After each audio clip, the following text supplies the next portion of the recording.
धन्यवाद बच्चों और अभिभावक गण को मेरा प्रणाम, नमस्ते, गुड मॉर्निंग, सुप्रभात, सत श्री अकाल।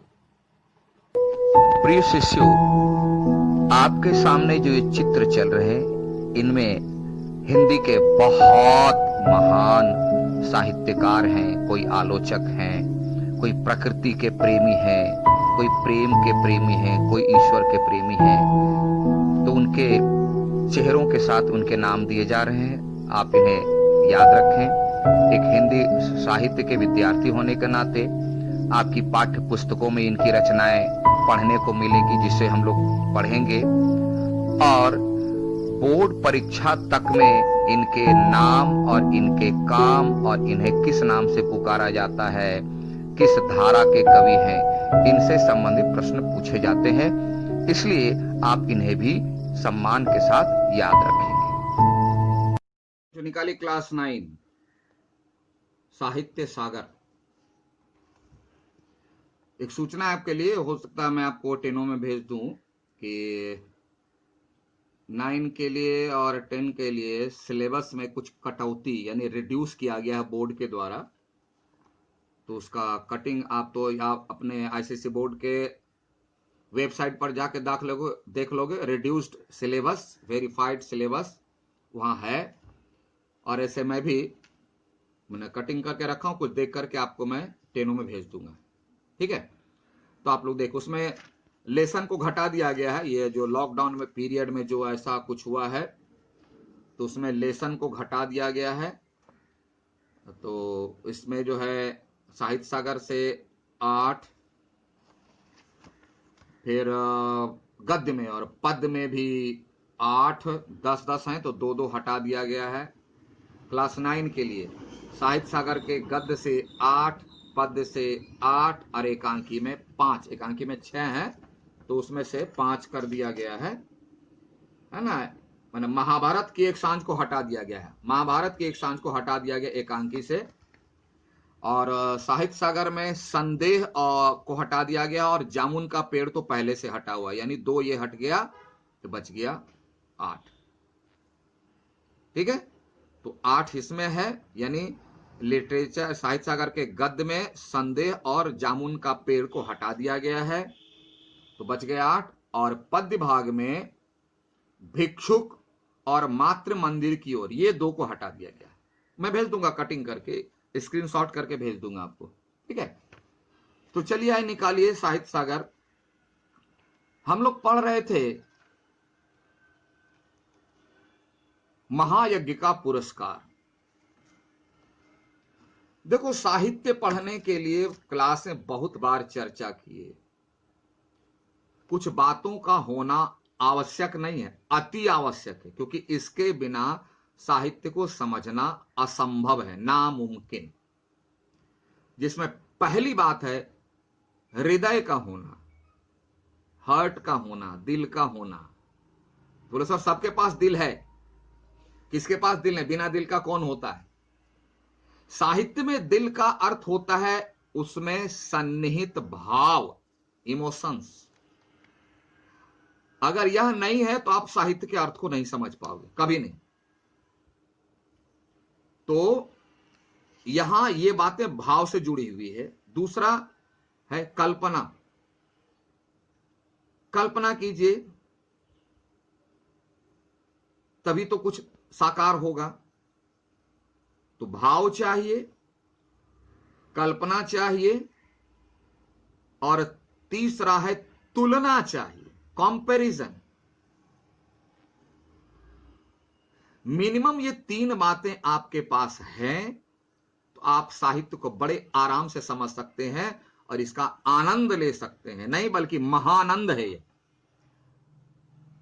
और इसके लिए एक वाक्य है कि साहित्य जो होता है ब्रह्मानंद सहोदर होता है।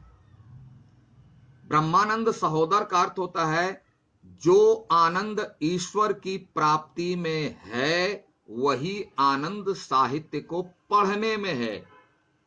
यानी साहित्य से पढ़ने में जो आनंद प्राप्त होता है और ईश्वर को प्राप्त करने में जो आनंद प्राप्त होता है, ये दोनों जुड़वा भाई है। सहोदर, यानी एक ही पेट से, एक ही मां से जन्म लिया हुआ। इसे थोड़ा एक और आगे, सहोदर जुड़वा भी है ये। तो महायज्ञ के पुरस्कार में जो कुछ शब्द आए हैं, जो कुछ प्रसंग हैं, इसमें ये भाव का होना अति आवश्यक है। तुलना, तो हम लोग देख रहे थे यहां दो पैराग्राफ पढ़ चुके थे, जिसमें एक सेठ की चर्चा चल रही थी, जो इतने दानवीर थे कि उनके दरवाजे पर से कोई खाली हाथ लौटता ही नहीं था, बल्कि सारी की सारी आवश्यकताओं की पूर्ति करके लौटता था। यानी पूर्ण मदद, पूरी मदद, याद रखना, पूरी मदद। एक है मदद, एक है पूरी मदद। ऐसा करने वाले लोगों को आजकल क्या कहते हैं? पगला गया है, पागल है। क्यों कहते हैं? कि ये बातें सबके समझ में नहीं आती ना। सब कोई काशी नहीं न जाएगा। सब अगर काशी चला जाए तो यहां पत्तल कौन चाटेगा? तो ऐसे लोगों के समझ से बाहर की बात। और हुआ भी यही। दिन फिर गया, दिन पलटा गया। ये जो हजारों लाखों करोड़ों लोगों की जो मदद करते थे, अब ये खुद सड़क पर आ गए, खाने को नहीं मिलने लगा। और ऐसे लोग ताना मारने लगे, देखा मैंने कहा था ना, ऐसा करोगे तो एक दिन खुद भिखारी बन जाओगे। लेकिन ऐसे व्यक्ति की ऐसी सोच से भले व्यक्ति पर प्रभाव नहीं पड़ता। इन पर कोई प्रभाव नहीं पड़ा। संगी साथियों ने भी मुंह फेर लिया, यहां तक हम लोग देख चुके थे। दोस्तों ने मुंह फेर लिया, बोला आप सेठ जी के पास जाके क्या करो, कुछ तो देंगे नहीं, मिलेगा नहीं, क्योंकि खुद कंगाले, खाने को नहीं है। और नौबत यहां तक आ गई कि सेठ व सेठानी भूखों मरने लगे। जो दूसरों के पेट को भरा करते थे, आज उनका पेट खुद खा लिए। और उन्हें देख करके सब भागने लगे। उनके दरवाजे पर कोई नहीं आने लगा। क्यों? बोले कुछ देगा ही नहीं, इसका तो सब खत्म हो गया। यहां तक हम लोग पढ़ चुके थे। और आगे की बात को समझने के लिए देखो लिखा गया, उन दिनों एक प्रथा प्रचलित थी। प्रथा मीन्स कस्टम, धार्मिक। आज भी है, उन दिनों की बात यहां, लेकिन आज भी है। उसको थोड़ा समझ लो। कभी आप घर में या मंदिर गए होगे, या मस्जिद गए होगे, या चर्च गए होगे, गुरुद्वारा, कहीं भी गए होगे, किसी भी धार्मिक स्थल पर, तो वहां पूजा करने वाले होते हैं। या तो आपको पंडित जी मिलेंगे, पंडित जी, या मौलवी साहब मिलेंगे, या फादर मिलेंगे। अगर हमें कुछ कराना होता है, कुछ भी धार्मिक कार्य कराना होता है, तो हम उन लोगों का सहारा लेते हैं, क्योंकि हमको तो कुछ आता नहीं है। तो उनका सहारा लेकर के हम अपना धार्मिक अनुष्ठान पूरा करवाते हैं। और बीच बीच में वो लोग क्या करवाते हैं? संकल्प। हाथ में फूल रख करके ऐसे देख करके बोलेंगे, बोला ओम ओम नमः, अपना नाम लीजिए। अपना नाम लेते हैं, वो बोलते हैं अपना नाम लीजिए, और मैं अपना नाम लेता हूं। वो अपना नाम नहीं लेते। इस तरह से संकल्प कराते हैं जल के द्वारा, या कुछ द्रव्य है, कुछ है, कुछ भी लेकर के। और अंत में क्या करते हैं? पूजा करने भी वही जाते हैं, बोले आप यहां बैठिए, मैं पूजा करके ला देता हूं। और अंत में वो क्या करते हैं? दक्षिणा लेते हैं। दक्षिणा। और इसलिए लेते हैं कि अगर वो दक्षिणा ना लें, अगर हम उन्हें दक्षिणा ना दें, तो हमने जो धार्मिक अनुष्ठान कराया है, उसका फल जो मिलेगा, रिजल्ट जो मिलेगा, अगर दक्षिणा ना दें तो पंडित जी को मिल जाएगा, और अगर दक्षिणा दे देते हैं तो हमें मिलेगा। यह अदृश्य होता है, विजुअल नहीं होता है। क्योंकि घर बनाने वाला तो मजदूर होता है, मेहनत वो किया, पसीना वो चुलाया, लेकिन उसका घर नहीं होता। क्यों? कि उन्होंने मजदूरी ले ली। तो पंडित, मौलवी साहब, फादर जो काम करते हैं हमारा, उन्होंने मजदूरी ले ली, तो उसका जो रिजल्ट मिलेगा तो करवाने का मिला। यह तो आज भी है। तो इसी को कहते हैं, उन दिनों एक प्रथा प्रचलित थी, यही प्रथा है कि आज भी संकल्प के द्वारा हम अपने धार्मिक कार्यों का फल यानी रिजल्ट यानी परिणाम दूसरों को हस्तांतरित यानी ट्रांसफर कर सकते हैं। आज भी है। यज्ञों के फल का क्रय विक्रय हुआ करता था पहले। छोटा मोटा जो भी यज्ञ करा, घर में पूजा पाठ यज्ञ अनुष्ठान जो भी करवाए, तो उनका क्रय विक्रय यानी खरीद बिक्री होती थी। कैसे?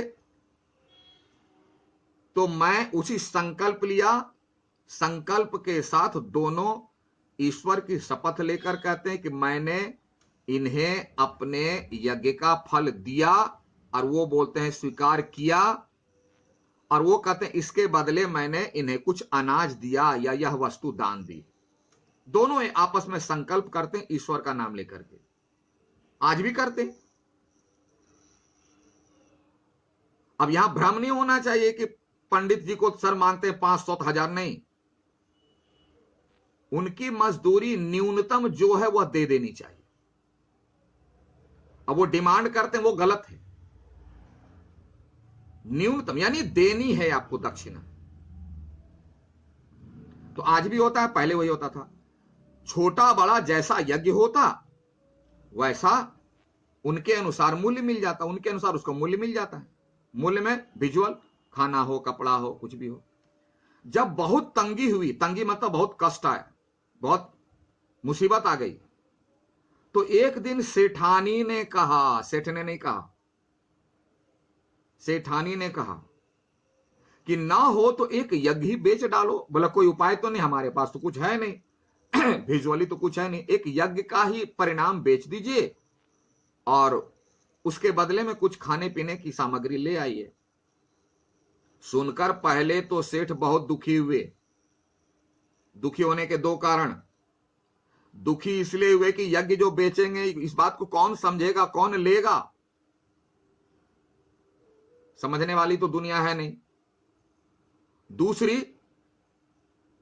दूसरा कारण कि उपाय भी क्या था, अपने हाथ में तो कुछ है ही नहीं खाने को, तो उपाय क्या था। तो फिर बोले चलो ठीक है, ढूंढते हैं ऐसा आदमी। और पर बाद में अपनी तंगी का विचार कर, तंगी मतलब कष्ट का विचार किया, तब एक यज्ञ बेचने के लिए तैयार है। बोला चलो इतने शौक से मैंने यज्ञ कर्म किए और अब बेचने की नौबत आ गई, क्योंकि कमाना बहुत कठिन है, बेचने में बहुत, कोई भी चीज हो बेचने में दुख होता है। बोला चलो एक यज्ञ बेच देते हैं। पत्नी जब कह रही है तो एक बेच दिया जाए। अब बोले किसके पास बेचे, कौन समझेगा, तो उन्हें याद आ गई कुंदनपुर गांव में एक धन्ना सेठ रहते थे। उनके बारे में यह प्रचलित थी, लोग जानते थे कि बहुत बड़े और बहुत धार्मिक सेठ हैं, और खासकर उनकी पत्नी तो और भी ज्यादा धर्म परायणा है। वह तीनों लोकों की बात जानती है, यानी हमारा भूत वर्तमान भविष्यत भी जानती है, मृत्यलोक पाताल लोक स्वर्ग लोक सब कुछ के बारे में वो जानती है, ऐसा लोग बोलते थे। तो सेठ जी ने सोचा कि क्यों ना ऐसे ही व्यक्ति के पास जाएं, क्योंकि ऐसा व्यक्ति जो धार्मिक व्यक्ति वही समझेगा कि यज्ञ को बेचा और खरीदा जा सकता है संकल्पित, दूसरा तो समझेगा नहीं। और वो हमसे भी बहुत बड़े सेठ हैं, धन्ना सेठ। चलते हैं। देखिए सेठ के यहां से, और उनका घर था सेठ के यहां से 10-12 कोस की दूरी पर कुंदनपुर नाम का एक नगर था, जिसमें एक बहुत बड़े सेठ रहते थे। बड़े मतलब बहुत ज्यादा मोटा नहीं, बहुत अधिक पैसे वाले और गुण वाले, धार्मिक आचरण करने वाले। लोग उन्हें धन्ना सेठ कहते थे। धन्ना मतलब बहुत विचारवान। यह अफवाह थी। देखो अंग्रेजी में इसका ट्रांसलेट कैसे होगा, र्यूमर, यानी गलत बात फैलना, लेकिन यहां जो है सही बात। उनकी सेठानी को कोई दैवी शक्ति प्राप्त है, यानी गॉड गिफ्टेड पावर है उनके पास, सेठानी के पास, जिससे वह तीनों लोगों की बात जान लेती है। तीनों लोक, यानी पहले क्या हुआ, आज क्या होगा, उधर पाताल लोक, मर्त्य लोक, स्वर्ग में क्या हो रहा है, धरती पर क्या हो रहा है, पाताल में क्या हो रहा है, कल क्या हुआ था, आज क्या हो रहा है, कल क्या होगा, सब मालूम है उनको। बोलोगे सर कैसे मालूम है? बीच में थोड़ा सुन लो, लास्ट।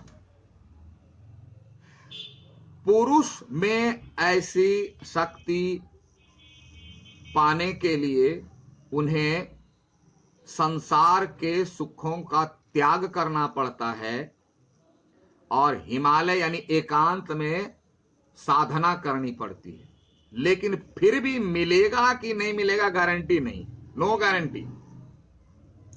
यानी पुरुष को अगर ऐसी शक्ति प्राप्त करने की इच्छा है तो संसार का मोह सुख त्यागना पड़ेगा और हिमालय यानी एकांत में जाकर के कठिन से कठिन तपस्या करनी होगी।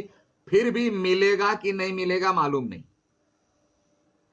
लेकिन स्त्रियों के लिए एक ही ऑप्शन है कि वह पतिव्रता हो तो उसको घर बिठाए सिर्फ वैसा कर्म करने से उसमें शक्ति ऐसी आ जाती है। फिर बोलोगे सर ये पतिव्रता क्या है? यानी एक अच्छे पति। फिर बोलोगे सर अच्छे क्या है? मतलब जो जिसकी गंदी आदतें नहीं है।